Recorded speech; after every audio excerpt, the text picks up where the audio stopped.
ஹல்லேலூயா. ஆமென். மொர்தெகாயை அங்க அளவிட்டுட்டு, சூசான் நகரத்தை அளவிட்டுட்டு வேதம் சொல்லுகிறது, ராஜாவும் ஆமானும் குடிக்க தொடங்கினார்கள் என்று. ஆமென். ஒரு தேவ பிள்ளை நன்றாய் புரிந்து கொள்ளுங்கள். ஆமென். தப்பே இல்லாம ஒருத்தங்க நமக்கு விரோதமாய் சில காரியங்களை செய்து அவர்கள் சந்தோஷப்பட்டு கொண்டிருக்கும் போது ஒரு தேவ பிள்ளை அழுதுட்டு இருந்தா பரலோகம் பார்த்துட்டு சும்மா இருக்காது. பரலோகம் பார்த்துட்டு சும்மா இருக்காது. ஆமென். தப்பே இல்லை. இந்த வார்த்தையை ரிப்பீட் பண்றேன். ஆவியானவர் சொல்ல ஏவுகிறார்.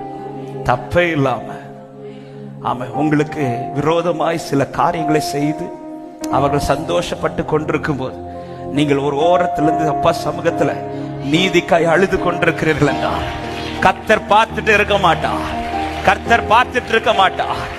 குறித்த காலத்திலே நீதி செய்கிறவர் வருவார். நீதி செய்கிறவர் வருவார். எத்தனை பேர் விசுவாசிக்கிறீங்க இந்த காலை நேரத்தில்? இது எனக்கான வார்த்தை என்று நம்புகிறவர்கள் இந்த 13 உனக்கான